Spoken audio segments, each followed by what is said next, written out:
I didn't understand it at first, how someone could always be there and still not be there for you. How someone could be online, active, laughing, talking, living their life, and yet somehow never show up when you needed them the most. My name is Lila, I'm 23, and I used to believe that if someone talks to you every day, if they check on you, if they become a part of your routine, then it must mean something real, something you can rely on. But I learned the hard way that being present in someone's messages doesn't mean being present in their life. And that difference is what broke me slowly, without me even realizing it. His name was Jason, and when we first started talking, it felt normal. Nothing intense, just a simple conversation. But there was something about him, something easy, something calm, something that made me feel comfortable without trying too hard. And that kind of comfort is dangerous because it makes you open up without thinking. It makes you trust without questioning.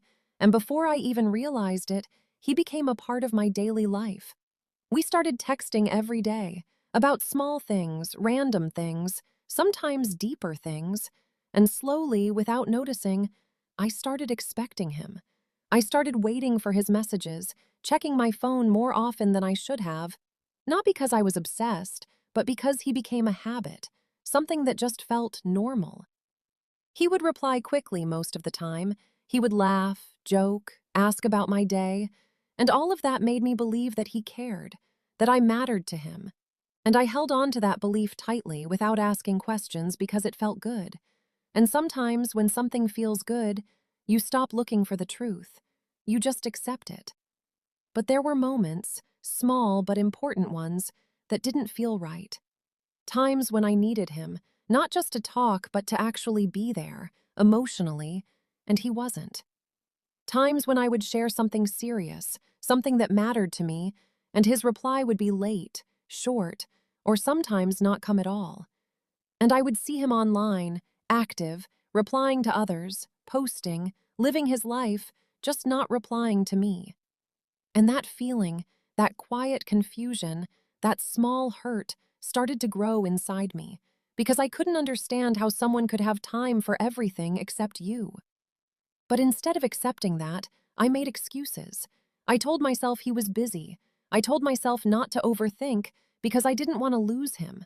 I didn't want to accept the truth. Days turned into weeks, and weeks into months, and my feelings grew deeper, stronger, more real. I wasn't just talking to him anymore, I was emotionally invested. I thought about him. I imagined a future where things would finally make sense, where he would show up in a way that matched how I felt. But that moment never came. Instead, the same pattern continued. He was always online, always active, always there for things that didn't matter, but never there for the things that did. Never there when I needed reassurance. Never there when I needed honesty. Never there when I needed him the most. And slowly, that started to break something inside me. Not loudly, not suddenly, but quietly, like something fading over time. I started questioning myself, wondering if I was asking for too much, if I was being too emotional. Because when someone gives you just enough to keep you there, but never enough to make you feel secure, you start doubting yourself instead of them. And I did exactly that. I lowered my expectations. I accepted less than I deserved because I didn't want to lose what we had or what I thought we had. And then one day, something small changed everything. I had a really bad day, one of those days where everything feels heavy, where you just need someone to be there. So I messaged him. I told him how I was feeling. I told him I needed someone to talk to, and then I waited. I waited for a reply, for a sign that he cared. Minutes passed, then an hour, then more, and still nothing. And when I checked, I saw he was online, active, talking, posting, just not replying to me. And in that moment, everything became clear. It wasn't that he didn't have time. It wasn't that he didn't see my message. He chose not to reply. He chose not to be there. And that realization hurt more than anything else, because it made everything so simple, so clear. I wasn't a priority. I wasn't someone he would show up for. I was just someone he talked to when it was convenient. And for the first time, I stopped making excuses. I stopped blaming myself because the truth was right there. When someone cares about you, they show up, not just when it's easy, but when it matters. And he never did. That night, he finally replied like nothing happened, like my feelings didn't matter. And I looked at his message differently. For the first time, I didn't feel happy. I felt distant. Because now I understood. His presence was never real. It was just an illusion created by constant messages and empty attention. And in that moment, I made a choice. Not out of anger, but out of clarity. I said, "You're always online, but never there for me." And he replied, "You're overthinking." But I knew I wasn't, because for the first time I was seeing things clearly.